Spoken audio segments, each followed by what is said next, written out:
बाबा ने कहा कि बच्चे, एक तो ड्रामा पर निश्चय अर्थात ड्रामा पर कंप्लीट फेथ अर्थात ड्रामा पर कभी नाराज नहीं होना। ड्रामा पर नाराज होना परिस्थिति से नाराज होना।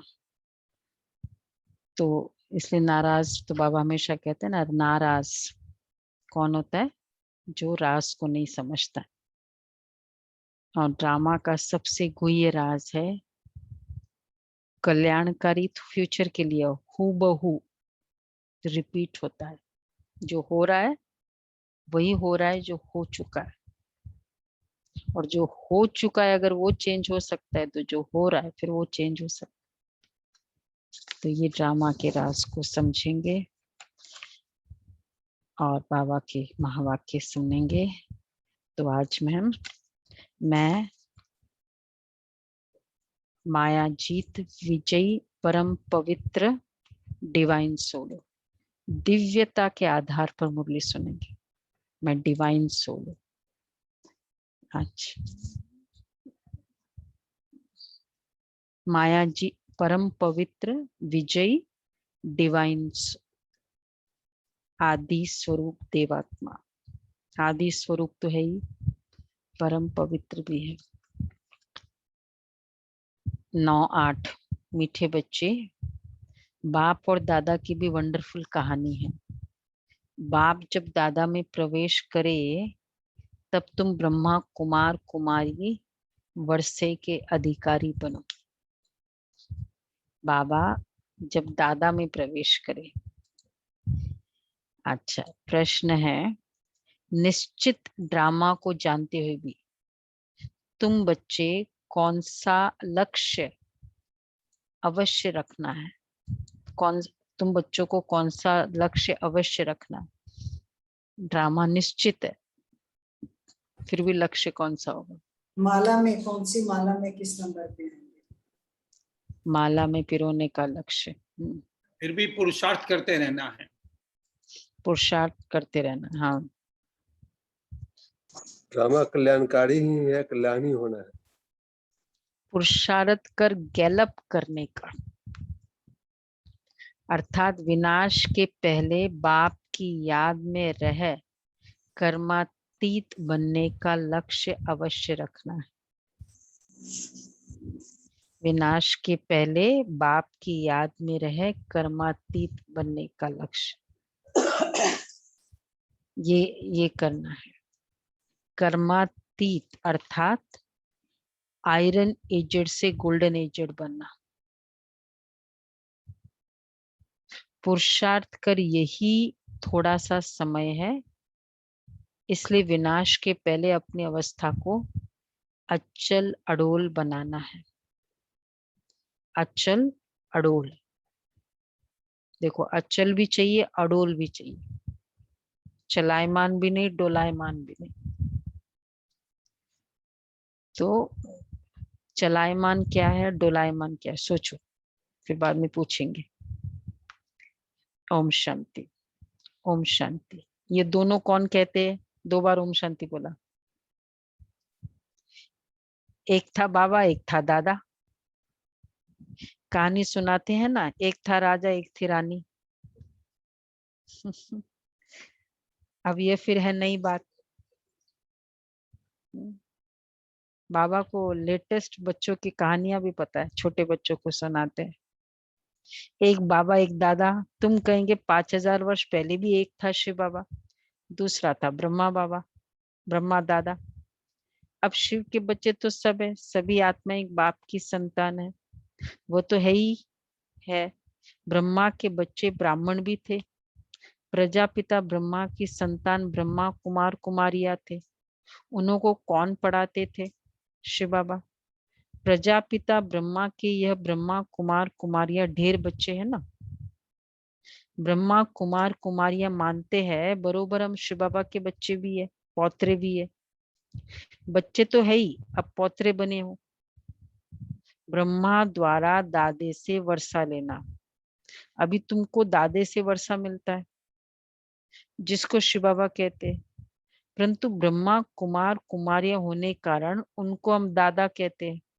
दादा मतलब मालूम है ना, बड़ा दादा भाई, बड़ा भाई। बड़ा भाई। ये क्या, बंगाली में भी बड़ा भाई दादा, और सिंधी में भी दादा को बड़ा भाई कहते हैं, हमारे बड़े भाई कलकत्ते को बंगाल, दादा कहते हमारे कलकत्ते बंगाल में बड़े भाई को दादा ही बोलते हैं। हम्म। इसलिए वहां विश्व किशोर दादा, तो वो दादा नहीं थे। और दादी मतलब कोई दादी नहीं, ग्रैंड मदर नहीं, बड़ी बहन, बड़ी बहन है। हाँ, बंगाली का मालूम नहीं, पर सिंधी में बड़ी बहन कहते हैं। तो इसलिए दादा और दादी बोलते हैं। तो बच्चे तो है ही, सब पोतरे पोतरे बने हैं। अभी तुमको दादे से वर्षा मिलता है, जिसको शिव बाबा कहते हैं। ब्रह्मा दादा का नहीं, वर्षा दादे का है, परंतु ब्रह्मा कुमार कुमारी होने के कारण उनको हम दादा कहते हैं। ब्रह्मा दादा, लेकिन वर्षा दादे का है। समझा? हम्म हम्म। तो इधर हिंदी का दादा हुआ, शिव बाबा हुआ हिंदी का दादा, ब्रह्मा बाबा हुआ सिंधी का दादा। वही दादी, दादी। वर्षा दादे का है, ब्रह्मा दादा का नहीं। वैकुंठवासी बनने का वर्षा उस बाप से मिलता है। आधा कल्प वर्षा पाते हो, फिर तुमको श्राप मिलता है रावण से, नीचे उतरते आते हो। जैसे कि ग्रहचारी बैठती है नीचे उतरने की। अभी तुम बच्चे समझते हो हमारी ग्रहचारी राहु की दशा पूरी हुई, सबको बुला लो, वंदना बन क्लास के लिए बुला लो सबको, सबको। तो बाबा कहते हैं ऊंचते ऊंच बृहस्पति की दशा, फिर राहु की दशा बैठी, तो 5 विकारों के कारण हम काले हो गए। राहु की दशा है सबसे बुरी। ऊंचे ते ऊंच बृहस्पति की दशा, फिर राहु की दशा बैठी। अब फिर बाप कहते हैं दे दान तो छूटे ग्रहण। है तुम्हारी बात। उन्होंने फिर सूर्य चंद्रमा का ग्रहण समझ लिया। जब ग्रहण लगता है तो दान मांगते हैं। यहाँ बाप तुमको कहते हैं 5 विकारों का दान दो तो ग्रहचारी उतर जाएगी। इन विकारों से तुम पापात्मा बने हो।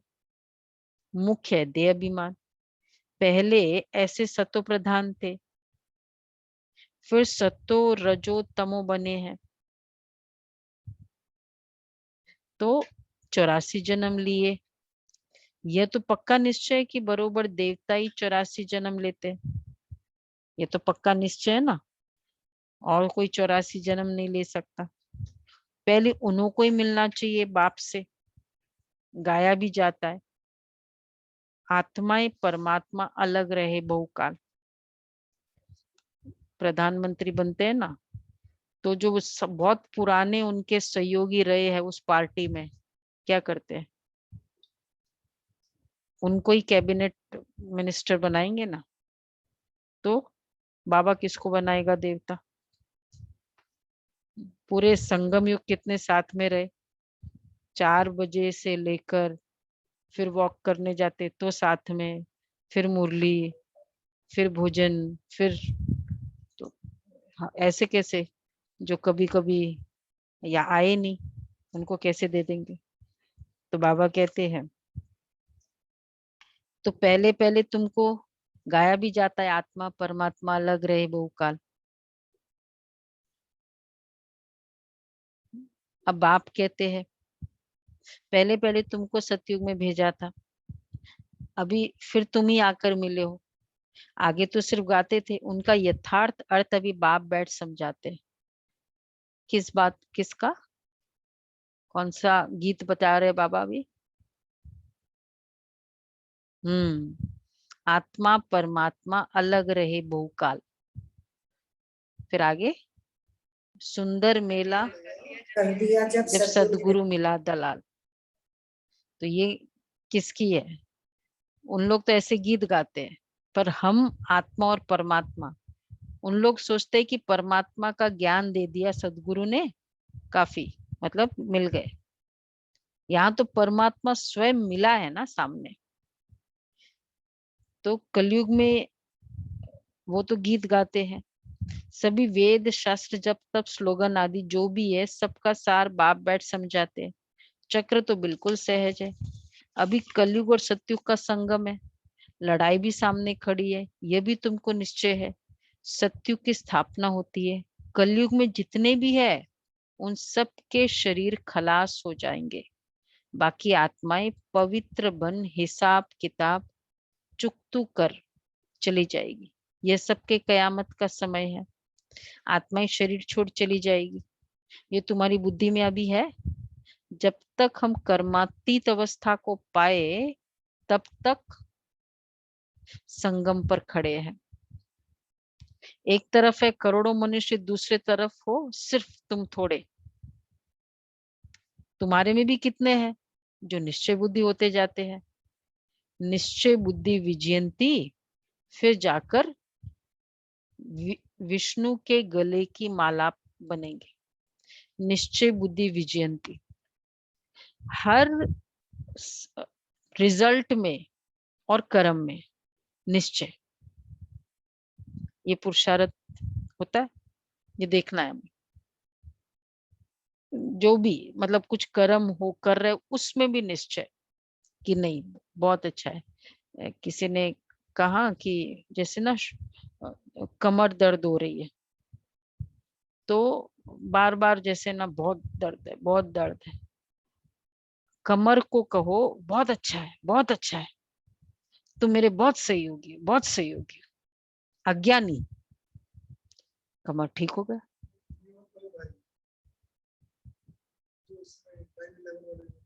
हाँ हाँ। हम्म हम्म। राइट। तो राम प्रकाश भाई ने न्यूयॉर्क, तो ये निश्चय कि नहीं बहुत अच्छा है बहुत अच्छा है।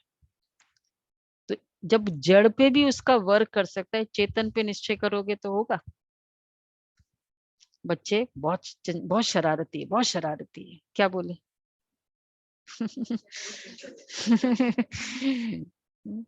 मतलब हर पर निश्चय, हर बात पे निश्चय। निश्चय बुद्धि विजयंती, केवल एक दो घटना पे निश्चय नहीं होता है।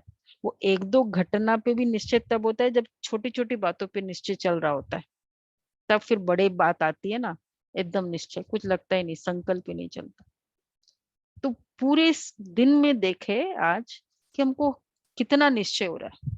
ये आया बहुत अच्छा, बहुत एक्यूरेट, ड्रामा अनुसार एकदम एक्यूरेट है, ये हुआ एक्यूरेट है निश्चय। तो ऐसे बाबा कहते हैं निश्चय बुद्धि विजयंती। दूध गिर गया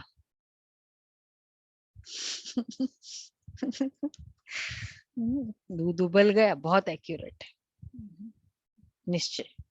इसमें भी बहुत फायदा है, हर बात में निश्चय। तो बाबा कहते हैं कि निश्चय बुद्धि विजयंती, यही फिर जाकर विष्णु के गले की माला बनेगी। एक है रुद्राक्ष की माला, दूसरी है रुंड माला। उस रुंड माला में छोटी छोटी शक्ल होती है, माला 8 ये निशानी है।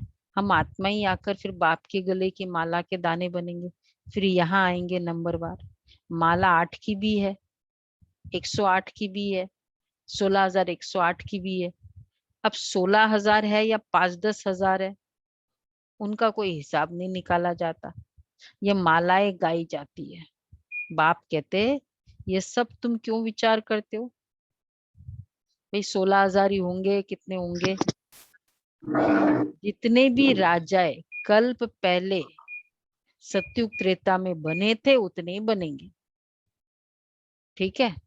100 बने या 200-300 बने ये पूछना नहीं है कि नहीं पूछना, 100 बने। वैसे बाबा ने तो वैसे नहीं कहा, लेकिन 16,108 एक कब के गीता के एंड तक की है। त्रेता के एंड तक के है टोटल, ये नहीं कि शुरुआत में 16 टोटल जितने राजाए बनेंगे वो इतने होंगे। तो बाबा कहते बाकी फिर 100 बने या 200 300 बने तुमको क्या करना। हाँ वो फिर बाप कहते तुम जितना नजदीक आते जाएंगे तो ये सब समझ जाएंगे, जैसे जैसे नजदीक आएंगे ना ये डिस्क्लोज होता जाएगा। आज हम क्या यहाँ है, कल विनाश होगा, फिर सतयुग में थोड़े से देवी देवता बनेंगे, बाद में वृद्धि को पाते हैं।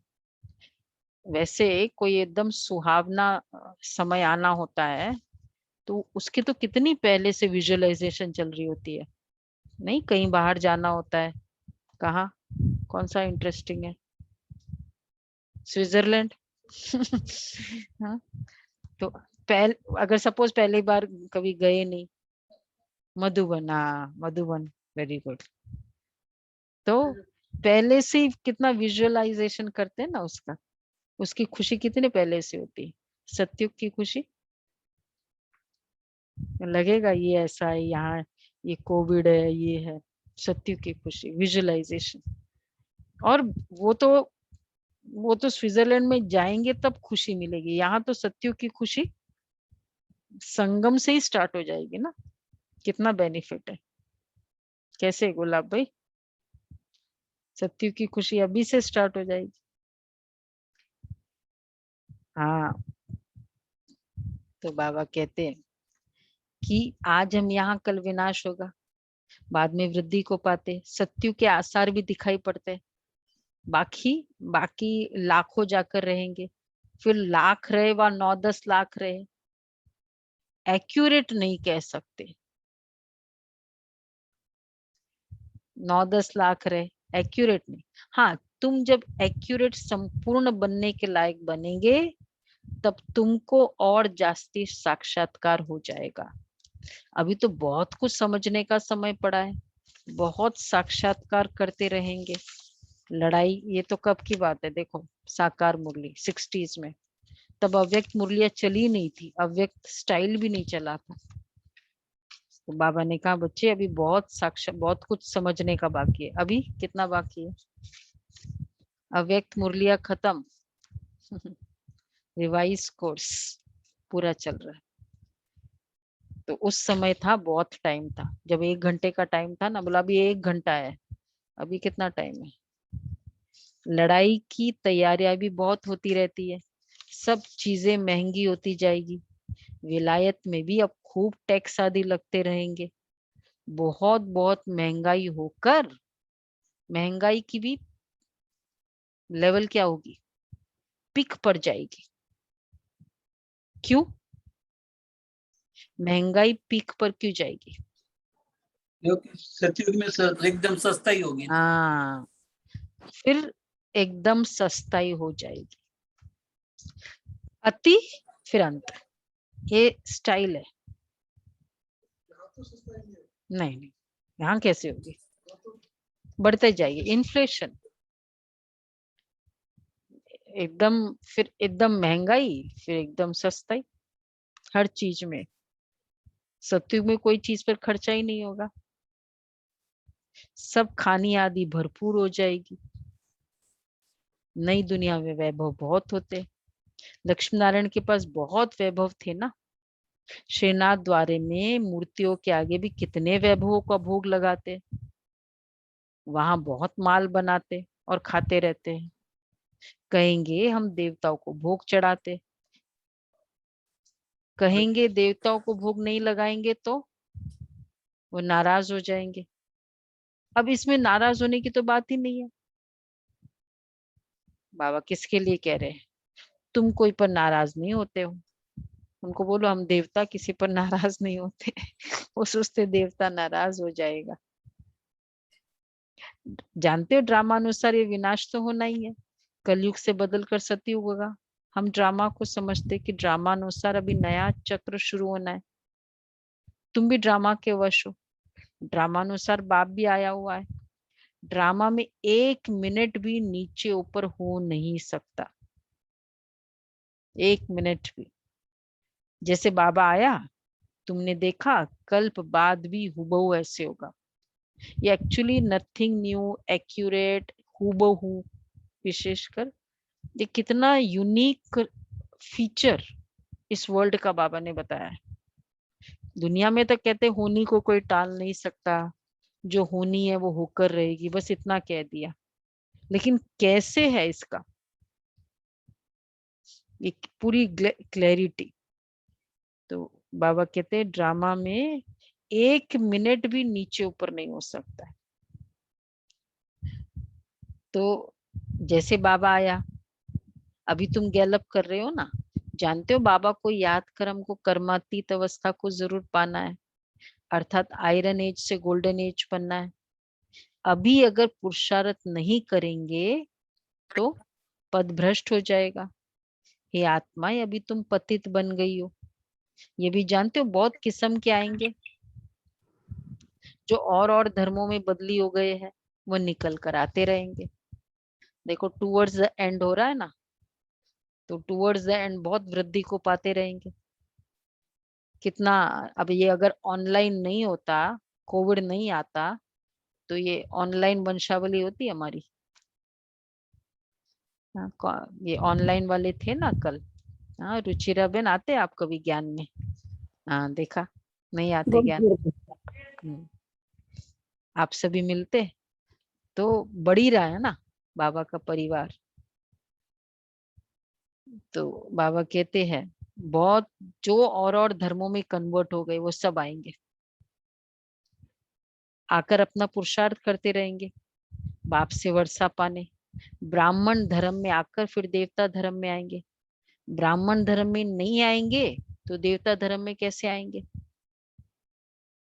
पहले ब्राह्मण दिन प्रतिदिन वृद्धि को पाते रहेंगे। देखेंगे अब ब्राह्मण कैसे वृद्धि को पाएंगे, देखेंगे विनाश सामने आ गया है, ये तो ठीक कहते, फिर वृद्धि होती जाएगी।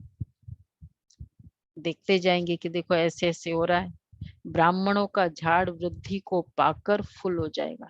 विनाश की बात केवल बाबा के ज्ञान में बोलते, और कहाँ बोलते नहीं। अभी का करंट सिचुएशन को देख, कोई और सब जगह हो रहा है। हाँ पर उनको ये नहीं पता है कि विनाश के बाद क्या होगा, बट एवरीवन इज टॉकिंग और 2035 की बात करते हैं। डिस्ट्रक्शन, मतलब हाँ हाँ वो है ब्राह्मण का। तो बाबा कह रहे हैं ब्राह्मणों का झाड़ वृद्धि को पाकर फुल हो जाएगा, फिर वापस जाएंगे। देवताओं का झाड़ बढ़ेगा। अभी तुम संगम पर राजयोग सीख रहे हो। इस संगम को कल्याणकारी युग कहा जाता है। संगम का ही गायन है, गंगा सागर का मेला दिखाते हैं। वो सब है भक्ति मार्ग का। यह है ज्ञान सागर, और गंगा सागर से निकली हुई ज्ञान गंगा है। अब गंगा सागर का मेला फेमस है ना, क्योंकि नदी और सागर का मिलन है।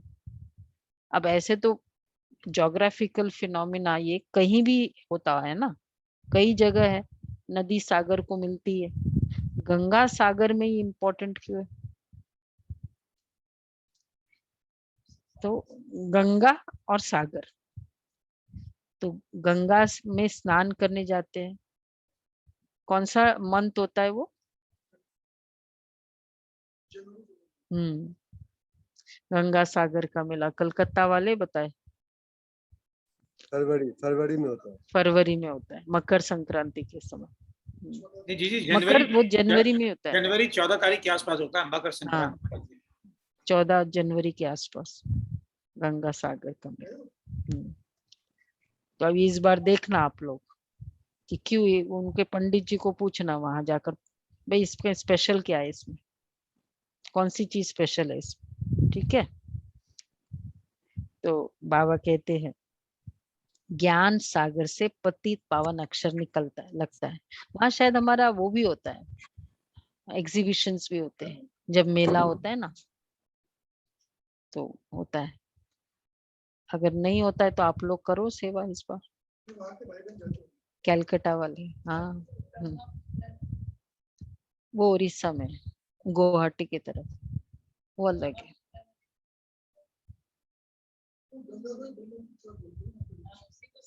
अच्छा हाँ, तो ये नदियां तो सतयुग से लेकर चलती आती है। आजकल तो नदियां भी कहाँ कहाँ डुबो देती है। प्रकृति भी तमो प्रधान, सागर भी तमो प्रधान हो पड़ा है। सागर थोड़ी सी उछल खाएगा तो क्या हो जाएगा? तो सब कुछ खलास कर देंगे। ठीक है मुंबई वाले? नहीं नहीं, उतना तो वो कंसेप्ट ही नहीं था सुनामी आदि का। तो सब कुछ खलास कर देंगे। सतयुग में सिर्फ हम थोड़े ही भारत में रहते, यमुना के कंठे पर।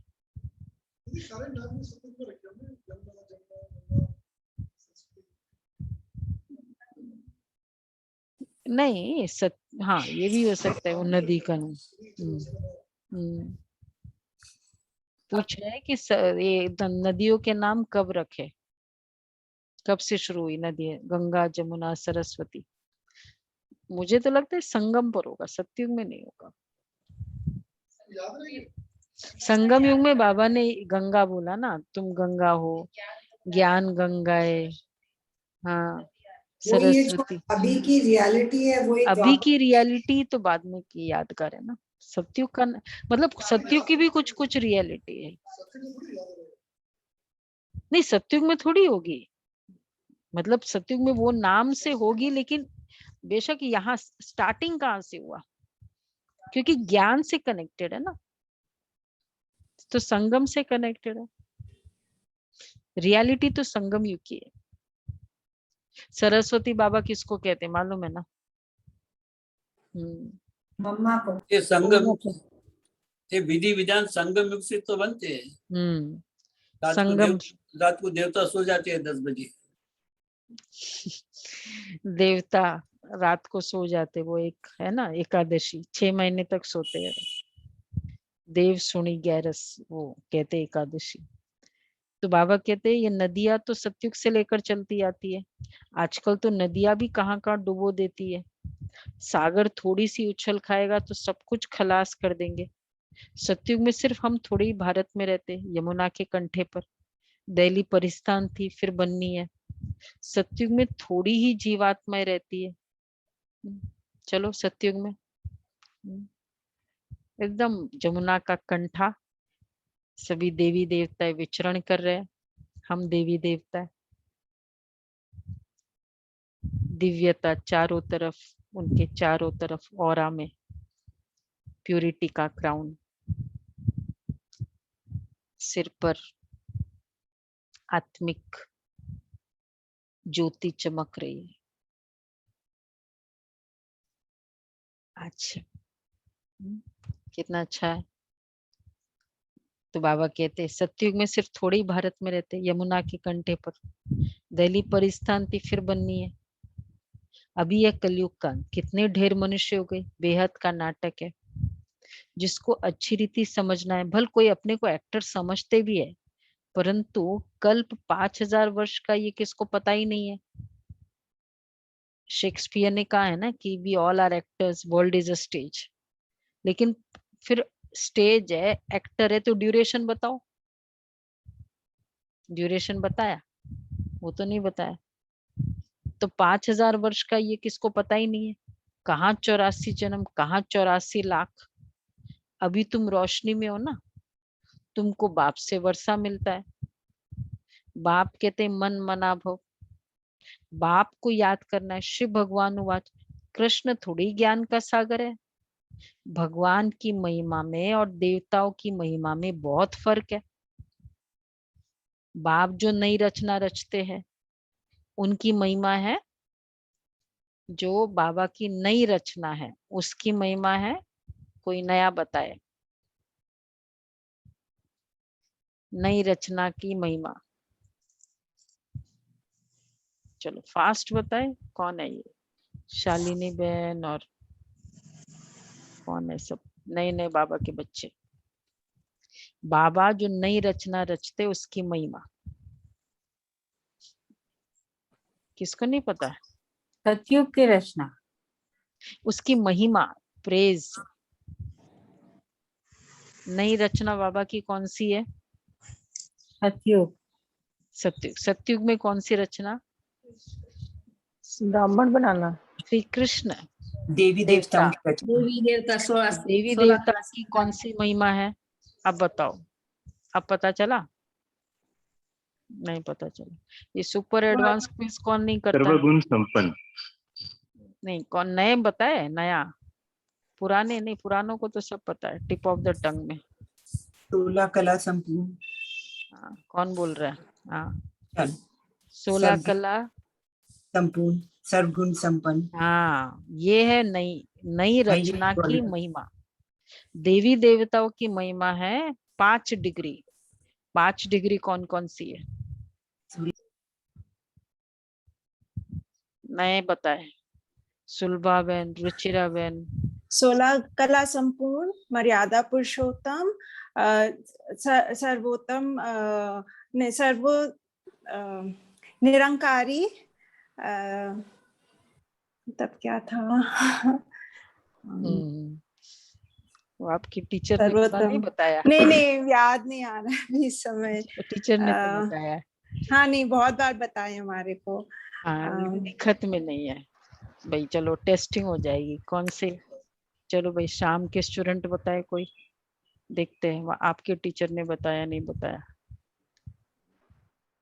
फेल तो टीचर ही होती है, स्टूडेंट याद नहीं करते हैं। हाँ, फेल तो टीचर ही होती है, राइट बात है।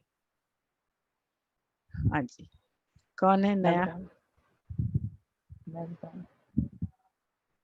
हाँ, राजबेन, राजू बहन बताओ। शालिनी बहन बताओ। 16 कला संपूर्ण, संपूर्ण निर्विकारी, मर्यादा पुरुषोत्तम, अहिंसा परमो धर्म। एक बाकी है, वेरी गुड। सर्वगुण क्या पता, सर्वगुण संपन्न। हाँ, बहुत अच्छा, सर्वगुण संपन्न, गुड। सर्वगुण संपन्न स्टार्ट ऐसे करते हैं, संपूर्ण निर्विकारी, सर्वगुण संपन्न, 16 कला संपन्न, संपूर्ण निर्विकारी, मर्यादा पुरुषोत्तम, अहिंसा परमो धर्म। ये है देवताओं की महिमा। शिव बाबा की महिमा जो उस दिन वरदान में था 4, सागर। शिव बाबा की 4 महिमा। ज्ञान सागर, ज्ञान सूर्य, रहमदिल, कल्याणकारी, वो तो वरदानी तो देवताएं भी होते हैं। ज्ञान का सागर, प्रेम का सागर, ज्ञान का शांति का सागर, पवित्रता का सागर, सब गुणों आनंद का का सागर। प्रेम। वहां सर्वगुण संपन्न है, यहाँ सर्वगुणों का सागर है, रहमदिल है, कल्याणकारी है, और सृष्टि के आदि मध्य अंत के जानी जानना वो है। तो इसलिए देवताओं की महिमा ये नहीं होगी, देवताओं की वो 5 डिग्री होगी। तो बाबा इसलिए कहते हैं, अब लिख लो, याद रहेगा ना आगे को। ये क्विज इसलिए करो, वो सुपर एडवांस क्विज, उसमें सब ये वर्णन है। हाँ, गुण और शक्तियों का सागर पता है, सब गुणों का सागर है ना। अभी तुम ऐसे बन रहे हो, बाप की महिमा और इनकी महिमा में रात दिन का फर्क है। भगवान राजयोग सिखलाते, वह है निराकार, तो जरूर निराकार से साकार में आना पड़े। भगवान की इतनी महिमा है तो जरूर आना पड़े। उनका जन्म दिव्य अलौकिक है, और किसका दिव्य जन्म नहीं गाया जाता। ये भी बच्चों को समझाया है। एक होता है लौकिक बाप, दूसरा है पारलौकिक बाप जिसको भगवान के याद करते, और तीसरा है अलौकिक बाप, यह फिर वंडरफुल बाप है। जब पारलौकिक बाप बच्चों को एडॉप्ट करते हैं तो बीच में अलौकिक आ जाता है। प्रजापिता ब्रह्मा के कितने ढेर बच्चे हैं, शिव बाबा आकर ब्रह्मा द्वारा तुमको अपना बनाते हैं। कितने ब्रह्मा कुमार कुमारियां बनते। लौकिक बाप को तो करके 8-10 बच्चे होंगे। अच्छा, शिव बाबा भी है पारलौकिक बाप, उनको तो अनेक बच्चे हैं। सभी आत्माएं कहती हम सब ब्रदर्स हैं। अब इस संगम पर फिर अलौकिक बाप मिलता है। यह ज्ञान तुमको वहां नहीं रहेगा। प्रजापिता ब्रह्मा बाप मिलता है, बाप मिलता ही तब है जबकि बाप आकर नई सृष्टि रचते हैं, तब ब्रह्मा मिला। नई सृष्टि। तो ये अलौकिक जन्म हुआ ना, अभी हमारा अलौकिक जन्म चल रहा है। द्विज ब्राह्मण अर्थात 2 जन्म। सभी को अपनी अलौकिक बर्थडे याद है ना, डेट जिस दिन जन्म हुआ, याद है ना? हाँ, तो बाबा कहते हैं ये अलौकिक बाप मिला है। तो ये अलौकिक जन्म हुआ ना, इनको कोई समझ नहीं सकते। वह लौकिक, वह पारलौकिक, और यह संगम युगी अलौकिक बाप। द्विज अर्थात 2 जन्म। हाँ, ब्राह्मण को नहीं पता, द्विज बोलते हैं। ये संस्कृत वर्ड है द्विज। वो ब्राह्मण को, पंडित जी को पूछना होगा। पर वो द्विज क्यों कहते हैं ये तो मुझे मतलब ज्ञान में पता चला। लेकिन ब्राह्मण को आप रामायण में देखो, द्विज द्विज सब जगह द्विज। संस्कृत में द्विज शब्द ही यूज करते हैं, ब्राह्मण हाँ, बोलते हाँ ब्राह्मण बोलते नहीं। और रामायण में सब जगह द्विज द्विज बोला है ब्राह्मण को। ब्राह्मणों ने श्राप दिया, पर वो द्विज मतलब क्या है ये नहीं पता। 2 जन्म। और 2 जन्म क्यों? संगम युग में ब्राह्मणों के हमारे 2 जन्म है। सबके 2 जन्म हुए है ना। आपको अपना दूसरा जन्म बिल्कुल भूलना नहीं चाहिए। जिनका भी जन्म हुआ, बर्थ डेट, अलौकिक बर्थ डेट। इसलिए हम लोग आते ही वो लिखत वो फॉर्म भराते हैं, क्योंकि हाँ वो बर्थ सर्टिफिकेट। तो जिसने नहीं भरा है ना, वो बर्थ सर्टिफिकेट हमसे ले ले। हाँ, तो फॉर्म हमारा बर्थ सर्टिफिकेट है, ब्राह्मण का बर्थ सर्टिफिकेट। तो सबको याद है ना, फिर मनाएंगे उनका सबका बर्थडे। अगस्त महीना चल रहा है ना, तो बाबा कहते हैं वह अलौकिक। वैसे भी बाकी चीज भूले ना भूले, मतलब याद रहे ना रहे, बर्थ डेट है, फिर मैरिज डेट है, मतलब ये वाले इवेंट्स का जनरली भूलते नहीं है। भूलते बर्थ डेट तो जनरली कोई नहीं भूलता, एक्सेप्ट कोई पुराने जमाने में। फिर भी उनको वो याद है कि हाँ वो कौन सा एकादशी का, ये मार्च का एकादशी था। हाँ वो याद रहता है। तो हमको भी अलौकिक जन्म नहीं बोला, फिर जन्मदिन मनाना भी है बाबा के घर में, फिर और याद रहता है। लौकिक बाप तो सतयुग से लेकर होते आए हैं। पारलौकिक बाप को कोई याद नहीं करते। वहां होता ही ये एक बाप, हे भगवान हे परमात्मा कहकर याद नहीं करते। फिर द्वापर में जब भक्ति मार्ग शुरू होता है तो बाप 2 होते हैं। संगम पर है 3 बाप। देखो बार बार याद दिला रहे, संगम पर 3 बाप है। तो ये अलौकिक बर्थडे जो हम मनाते हैं, वो अलौकिक बाप का बनाते हैं या पारलौकिक बाप का? पारलौकिक ने करवाया ना अडॉप्शन, उसके थ्रू कराया लौकिक के, पर कराने वाला तो पारलौकिक है। फिर तो पारलौकिक बर्थडे बोलना चाहिए, अलौकिक क्यों बोला? नहीं बोलते नहीं, क्योंकि फिजिकल बॉडी में अलौकिक के थ्रू हुआ है ना, तो पारलौकिक थ्रू अलौकिक, मतलब पारलौकिक, क्योंकि पारलौकिक पिता तो वैसे ही मानते थे ना अदरवाइज भी, अलौकिक का नहीं माना। तो एक्चुअली विशेषता अलौकिक पिता की है ये, इसलिए हम इसको डिवाइन बर्थडे अलौकिक बोलते हैं।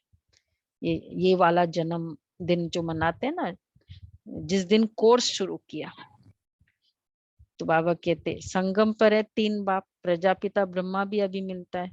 अभी तुम उनके बने हो, जानते हो अलौकिक बाप है। अभी तुम इन बातों को अच्छी रीति जानते हो और याद करते हो। अपने को आत्मा समझ बाप को याद करो। सतयुग में याद करने की दरकार ही नहीं रहती। पूरे दिन कुछ भी, सारा दिन 1 घंटा में 1 मिनट कुछ भी नहीं, जरूरत कर लो अभी।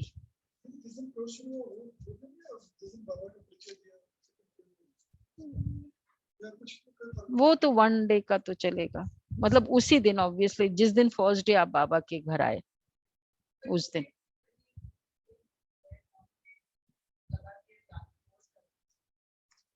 हाँ वो तो फिर कोर्स करने वाला डे। हाँ ऐसा नहीं कि आप गए फिर एक हफ्ते बाद कोर्स, जिस दिन कोर्स स्टार्ट किया उस दिन आपका बर्थडे प्रॉपर। तो बाबा कहते हैं और दीदी कोर्स बाद में किया हो और पहले मुरली शुरू कर दी हो तो अच्छा अच्छा ये ऐसे भी बच्चे हैं। तो जिस दिन मुरली शुरू की वो फिर, क्योंकि जन्मदिन तो वहां शुरू हो गया ना, पहले पालना मिल गई फिर जन्म हुआ। ऑफिशियल नहीं है, ऑफिशियल वही है जब कोर्स शुरू किया। हाँ बट हम लोग ने तो कोर्स किया नहीं था, हम बच्चे थे, मैंने तो कभी नहीं कोर्स किया था, मुझे याद नहीं, कोर्स तो नहीं किया, ऐसे ही आ गए।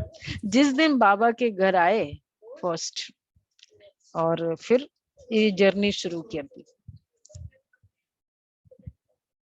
तो बाबा कहते हैं अगस्त में देखना किस किस का बर्थडे है, अलौकिक जन्मदिन। तो बाबा कहते हैं दुख में पारलौकिक बाप का सब सिमरण करते, द्वापर में 2 बाप होते, इस समय तुम अलौकिक बाप के बच्चे बने हो, जिस द्वारा तुम वर्षा लेते हो। तुम बच्चे ही ब्राह्मण बनते हो जो फिर देवता बनेंगे, विनाश भी तुम्हारे को ही देखना है। जो तुम इन आंखों से देखेंगे, बॉम्ब्स छोड़ेंगे, मनुष्य तो मरेंगे ना, जापान में भी बॉम्ब छोड़ा, देखा ना कैसे मनुष्य मरे। अब यहाँ लड़ाइयाँ लगती रहती है, खुद भी कहते वो 1945 का बेबी बॉम्ब जिसको बोलते हैं बॉम्ब, खुद भी कहते हम तंग होते जाते, 10-10 वर्ष तक भी लड़ाई चलती रहती है।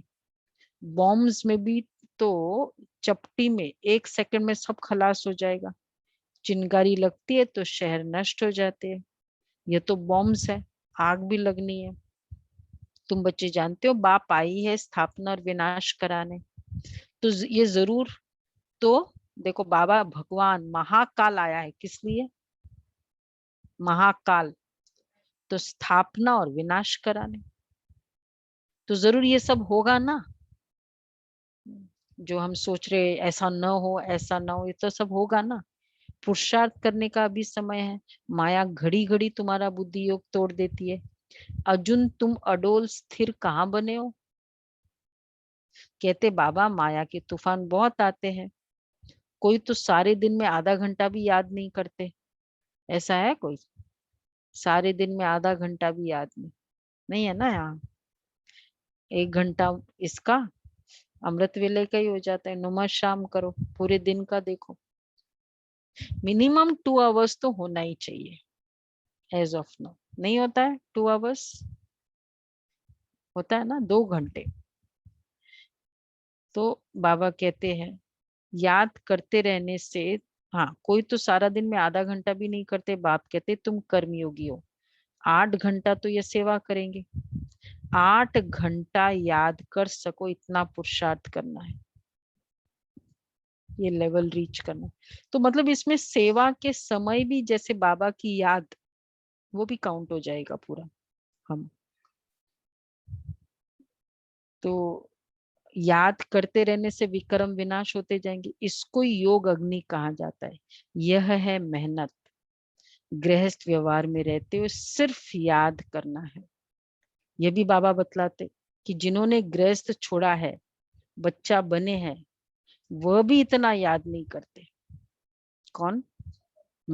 समर्पित बच्चे, घर में रहने वाले और ही जास्ती याद करते, कई ऐसे हैं समर्पित इतना याद नहीं करते।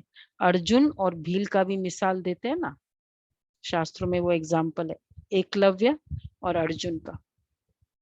मेहनत है बाप को याद करना, और आगे कौन बढ़ा? भील, एकलव्य वही भील, हाँ वो आगे बढ़ा ना। तो एक्चुअली आगे बढ़ने का मेथड क्या है? विश्वास, दृढ़ता, ये आगे बढ़ाती है। तो इसलिए बाबा कहते हैं कि मेहनत है बाप को याद करना और चक्रों को समझना। चलो 1 मिनट 20 सेकंड बाबा की शक्तिशाली दृष्टि मेरे ऊपर पड़ रही है।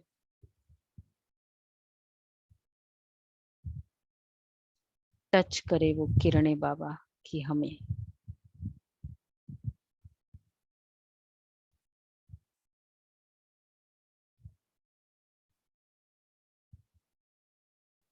ओके,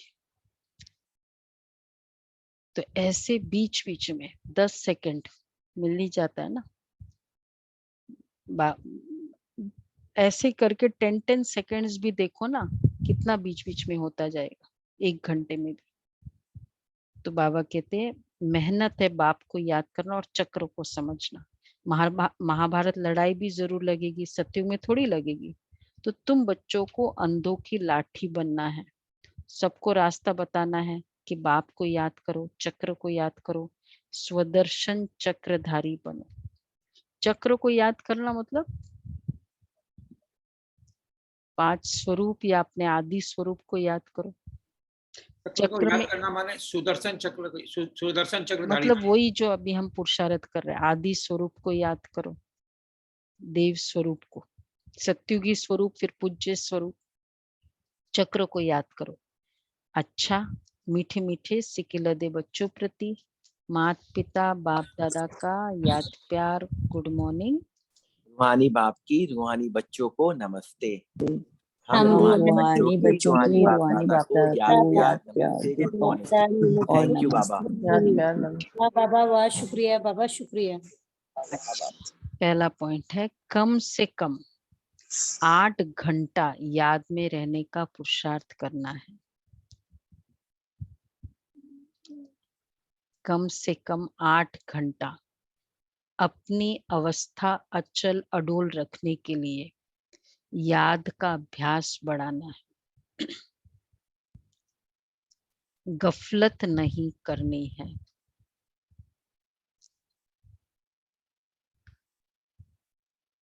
दूसरा है ये ड्रामा बिल्कुल एक्यूरेट बना हुआ है, इसलिए किसी पर भी नाराज नहीं होना है।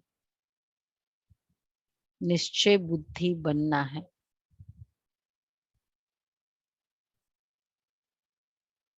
अचल अडोल की बात चल रही थी ना, अचल अडोल किसे कहेंगे?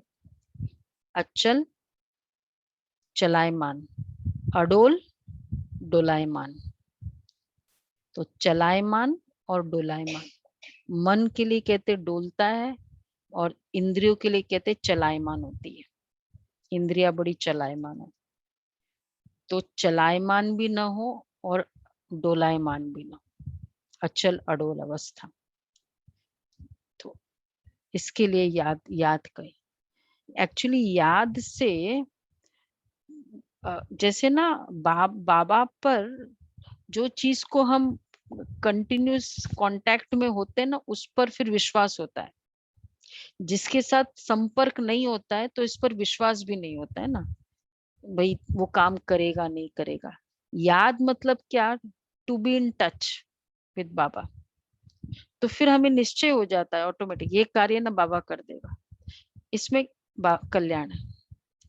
इसलिए याद ये हेल्प करेगा हमको जितना संपर्क में रहेंगे बाबा के। तो आज से वापस वो 1 घंटा वाला आदि स्वरूप का 10-10 सेकंड 8 घंटा तक लेना है। किसका संकल्प है कि मुझे 8 घंटे पहुंचना है, बाबा कहता है। फिर हम सोचेंगे पूरा डीपली, हमारा फरिश्ता परिवार तो पहुंचेगा ही पहुंचेगा। Very good. अरे देखो नए नए बच्चे भी हाथ उठा रहे हैं।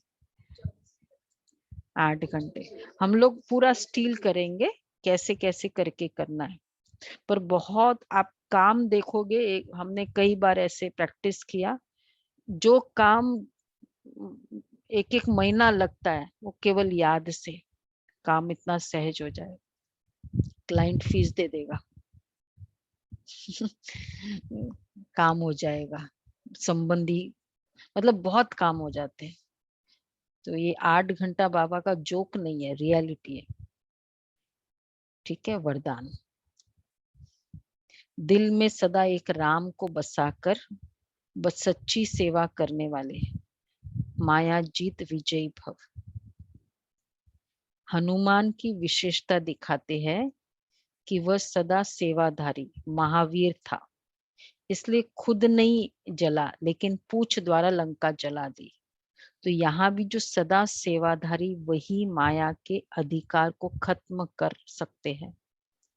जो सेवाधारी नहीं वो माया के राज्य को जला नहीं सकते। हनुमान के दिल में सदा एक राम बसता था, तो बाप के सिवाय और कोई दिल में न हो, अपनी देह की स्मृति भी न हो, तब माया जीत विजयी बनेंगे। तो जो सेवाधारी, सच्चा सेवाधारी, नॉट ओनली उसके दिल में राम बसता था, लेकिन राम के कार्य के कारण उसका कुछ पूछ भी नहीं जला, जलाया पूछ से, पूछ भी नहीं जला। ये है सच्चे सेवाधारी का प्रूफ। इसलिए बाबा ने कहा यहाँ भी जिसको बाप के सिवाय कोई दिल मानो, तो देह की भी स्मृति। ये कौन सी मुरली है? जून 1970 की। बाबा कहते देह के प्रति भी अटेंशन नहीं होना चाहिए, देह की स्मृति में, तब कहीं।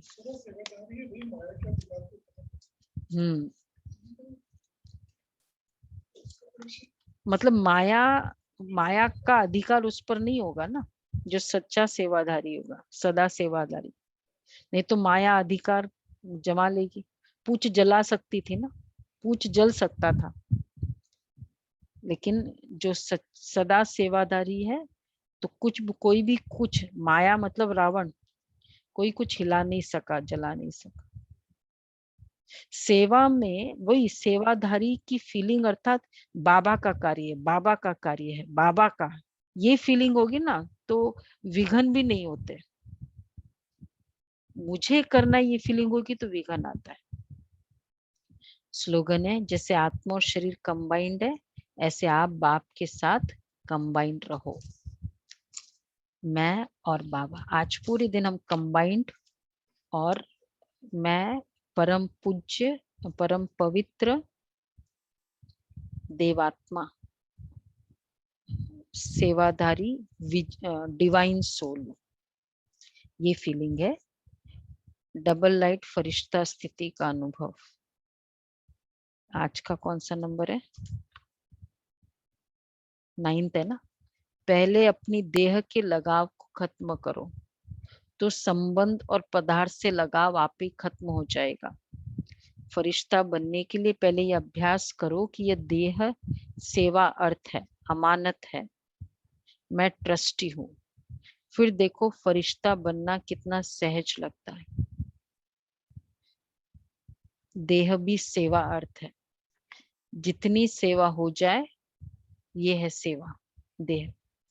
तो ट्रस्टी मतलब वस्तुओं को तो अमानत समझते हैं, देह को भी अमानत समझो। फरिश्ता उसको कहेंगे। तो संपूर्ण ट्रस्टी तो ट्रस्ट कर सकता है। बाबा भी जो संपूर्ण ट्रस्टी होगा उसको बाबा भी ट्रस्ट कर सकता है। 3 बाबा ने बताया ना उस दिन, परसों की तो मुरली थी, सैटरडे की। ट्रस्टी मतलब 3 बातें।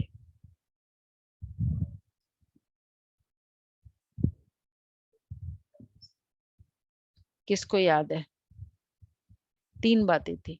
श्रीमत पर कंप्लीट चलेंगे, संपूर्ण श्रीमत पर चलेंगे, और